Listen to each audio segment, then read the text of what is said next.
आइए हम लोग फिर से अपने उस लक्ष्य की ओर आगे बढ़े।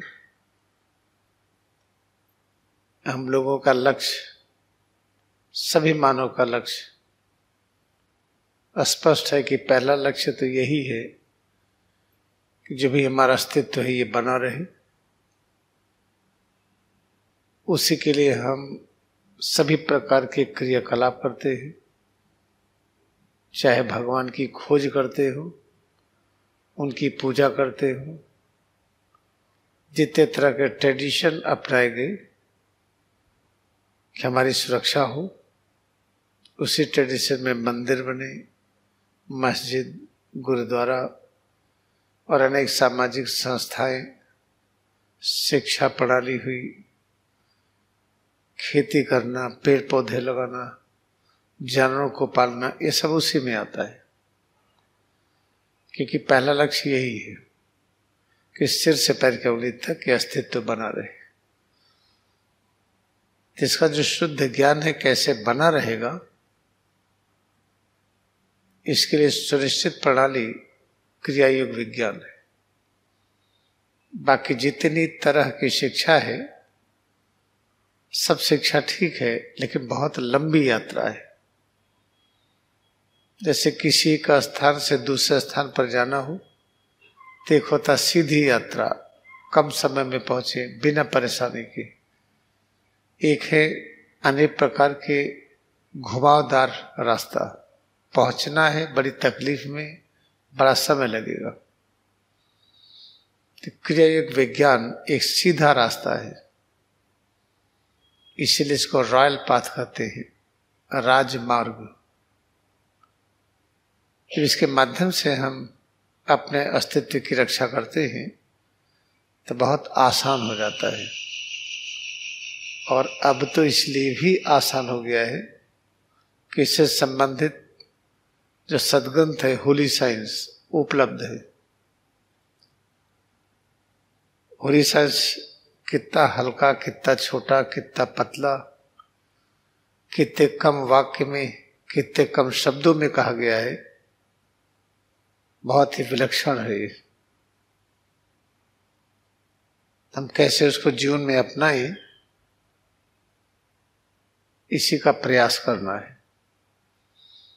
जब हम होली साइंस को अपना लेते हैं, इसके निर्देश के अनुसार हम आगे बढ़ते हैं, तो धीरे धीरे पता चलेगा कि और जितने प्रकार के सद्ग्रंथ हैं, जैसे बाइबल है, कुरान है, महाभारत, महाभारत के अंदर भीष्म पर्व में श्रीमद् भगवद गीता, ऐसे ही रामचरितमानस और रामायण और अनेक प्रकार की शिक्षाएं हैं। गौतम बुद्ध ने ये कहा, महावीर स्वामी ने ये कहा, फिर कबीर साहब ने क्या कहा, नानक देव ने क्या कहा, इतनी ज्यादा शिक्षाएं हैं, पूछिए नहीं। जब होली साइंस को पकड़ते हैं, इसको जीवन में अपनाते हैं, तो सभी प्रकार के शिक्षाओं के विषय में क्लियर होता जाता है। फिर कोई हमें बहका नहीं सकता है कि बुद्धा ने ये कहा। पता चला कि 4 शिक्षक आ गए और सभी गौतम बुद्ध की शिक्षा को दे रहे हैं, सब अलग अलग बता रहे हैं किसका सही है। ऐसे कबीर साहब, उनकी शिक्षा और जितने भी लोग हैं, बड़ा कंफ्यूजन होता है। तो हम लोग होली साइंस को पकड़ करके आगे बढ़े, उसको समझाने में आसानी भी है। हाँ, उसको पढ़ने में नीरस लगता है क्योंकि कहानी नहीं, इसमें किसी प्रकार का चित्र, फोटो नहीं है।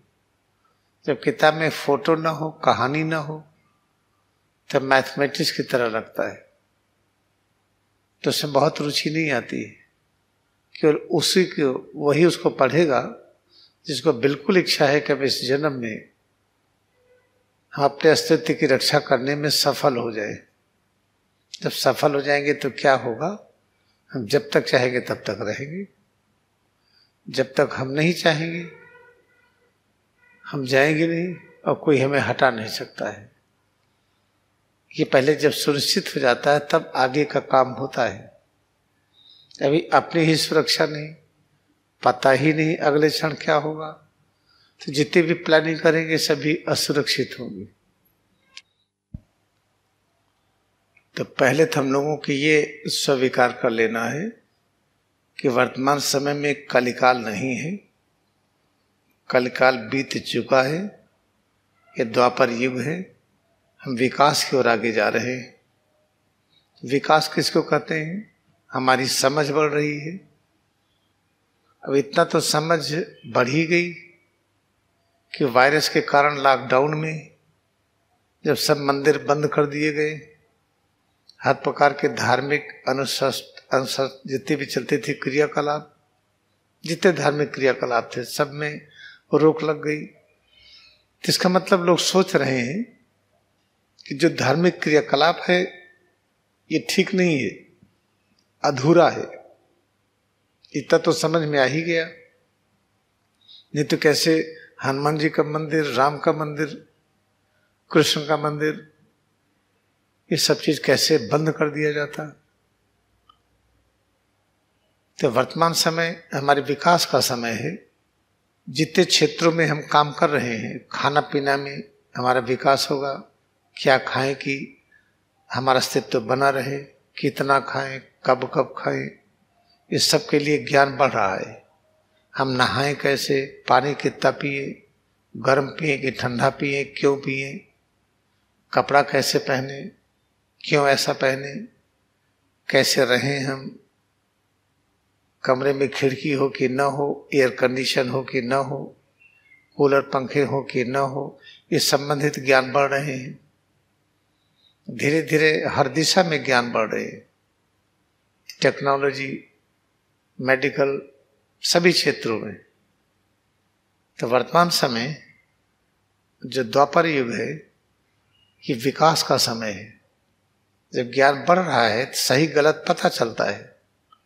पहले जिसको सही मानते थे आज लगता है अधूरा है, पहले जिसको बहुत अच्छा मानते थे आज लगता है अधूरा है। ये सब चीज अब आसानी से हो रहा है। पॉलिटिकल फील्ड में, राजनीति में, शिक्षा क्षेत्र में, सब जगह क्या परिवर्तन हो, चिंतन करने लगे। जिससे दिमाग से ये हट जाए कि कलिकाल है ये। अगर इसको नहीं हटा रहे हैं तो इसका मतलब कि आप इस सद्ग्रंथ को फॉलो नहीं कर रहे हैं। फिर गारंटी नहीं है कि अपने अस्तित्व को बनाए रखेंगे। द्वापर युग में दो चीजें होती हैं, याद रखिएगा। एक हमारी चिंतन शक्ति बढ़ती है, अब अच्छे अच्छे लेख निकलेंगे, ऐसी कविताएं होंगी, ऐसा लेख होगा जिसको पढ़ने से, सुनने से हमारे अस्तित्व की रक्षा होने में सहयोग मिलेगा। ये सब हो रहा है। ये सब चीजें द्वापर युग के कारण हो रहा है।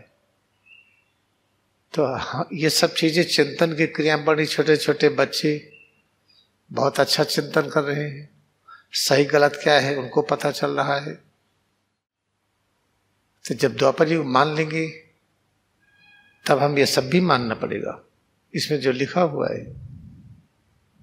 तो द्वापर युग का लक्षण ये है कि हमारा चिंतन भी बढ़ेगा, सही गलत क्या है आसानी से पता चलेगा, और प्रत्येक व्यक्ति के महत्व को बताना पड़ेगा। ऐसा नहीं कि एक आदमी जो कह दिया सब मान लिया।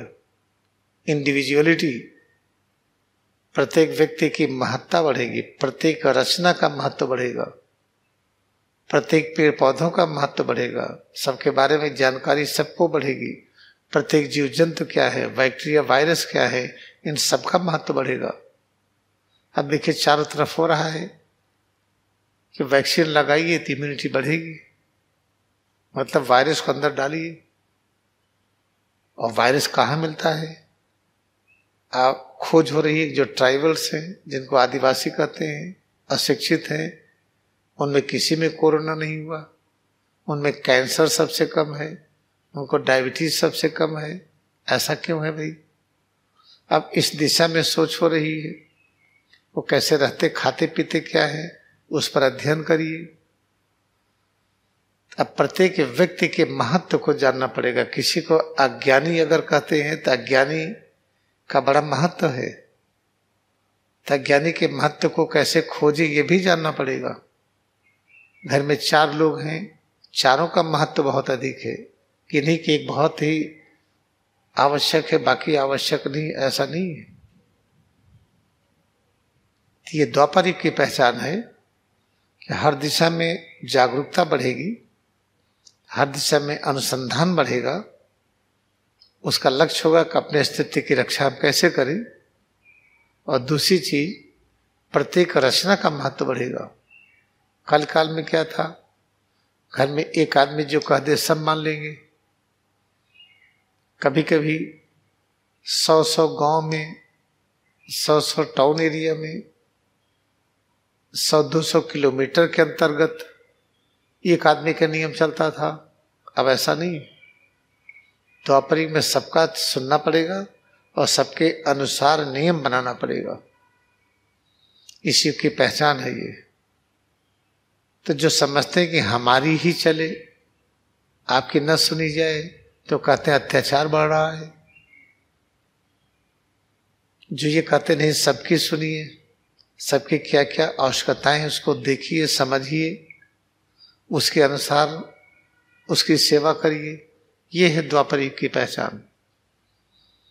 कि शासन में जितने लोग रह रहे हैं, अगर किसी की आप अवहेलना करते हैं, किसी को छोटा कहते हैं, चाहे जाति के नाम पर या शरीर के आकार प्रकार के नाम पर या धनी या गरीब है इसके आधार पर या क्षेत्र के आधार पर, तो याद रखिएगा फिर इस युग के अनुसार नहीं रह रहे। तो द्वापर युग का पहला नियम है कि सभी इंपॉर्टेंस है, सभी महत्वपूर्ण है और सभी की सेवा करनी है। सबकी सेवा करने के लिए सबकी आवश्यकताएं क्या है समझना पड़ेगा। उनकी आवश्यकताओं को कैसे समझेंगे? जब उनके प्रति आपका सम्मान होगा, उनको इग्नोर न करिए किसी को। ये है द्वापर युग की महिमा। इस दिशा में आगे बढ़िए। इस दिशा में आगे बढ़ने के लिए स्वामी युक्तेश्वर गिरी स्पष्ट तरीके से लिखते हैं कि पहले कान को आइए। सबसे पहले कान इंद्रिय ये सक्रिय होती है। जब हम जन्म लेते हैं तो हम रोते हैं, रो करके अपनी ही आवाज सुनते हैं। फिर कान हमारी आवाज सुनने लगते हैं, धीरे धीरे अन्य इंद्रियां भी विकसित होने लगती हैं। तो जो सुनने का काम है ये बड़ा महत्वपूर्ण है। तो बाहर की चीजों को सुनने में राग द्वेष बहुत होता है, तो इसलिए कान बंद करके जब हम सुनते हैं और उसको सुनते हुए एक एक अंगों में एकाग्रता बढ़ाइए। सभी अंगों का महत्व बहुत अधिक है, चाहे नाखून हो या कोई छोटा अंग हो, जैसे हाथ है जिसको लिटिल फिंगर, छोटी फिंगर कहते हैं, अंगूठा है, ये 4 अंगुलियां एक अंगूठा है, ऐसे पैर में है, ऐसे एक एक अंग है, सभी का महत्व बराबर है। तो कान बंद करते हुए उस आवाज को सुनते हुए या बिना कान बंद किए जो आवाज सुनते हैं उसको सुनते हुए एक एक अंग में एकाग्रता बढ़ाइए, कड़ा करिए, ढीला करिए। जब कान बंद करके सभी आवाजों को हम सुन करके उस आवाज का सम्मान करते हैं, तब याद रखिए कि किसी आवाज को हम कह दें अच्छा है, कोई अच्छा नहीं, ऐसा नहीं है। कान बंद किए कोई घंटी की आवाज सुनाई पड़ रही, बहुत अच्छी है। कान बंद करने के बाद कोई समुद्र की लहरों की तरह आवाज, ये ज्यादा अच्छी है। हमको तो ओम सुनाई पड़ा, ऐसा कुछ नहीं है। हम इन सब चीजों में ना आए कि ओम सुनाई पड़ रहा, कि ये सुनाई पड़ रहा, वो सुनाई पड़ रहा है। कान बंद करके जितने तरह की आवाजें हैं सबका बराबर सम्मान करिए। उसी के साथ साथ आंख बंद करके माथे के सामने जो देखते हैं, जितने प्रकार के रंग बिरंगी चीजें दिखती हैं, सभी का महत्व बराबर है। तो माथे के सामने देखते हुए, आंख बंद करके, कान बंद करके सुनते हुए या बिना बंद किए अगर सुनाई पड़ता है, शरीर से लेकर के सिर से पैर की अंगुली तक एक एक अंग को कड़ा करिए, ढीला करिए। और कड़ा ढीला करने पर जो अनुभव हो उसका बहुत इंपॉर्टेंस दीजिए। कड़ापन कितने तरह से करेंगे, जितने तरीके से कर सकिए, लेकिन कड़ापन उतना ही करिए जो अच्छा लगे, ये शर्त है। जितना महत्व ढीलेपन का उतना ही महत्व कड़ेपन का। ढीलापन कितने तरह का है, इसकी कोई सीमा नहीं। कड़ापन कितने तरह का है, कोई सीमा नहीं। यहीं से शुरू होता है स्वरूप में एकाग्रता। और जब स्वरूप में एकाग्र होकर के इसको स्वीकार करने लगी, तो आपको ज्ञान आने लगेगा कि सिर से पैर की अंगुली तक ये जो रचना है, इसके अस्तित्व की रक्षा कैसे करें।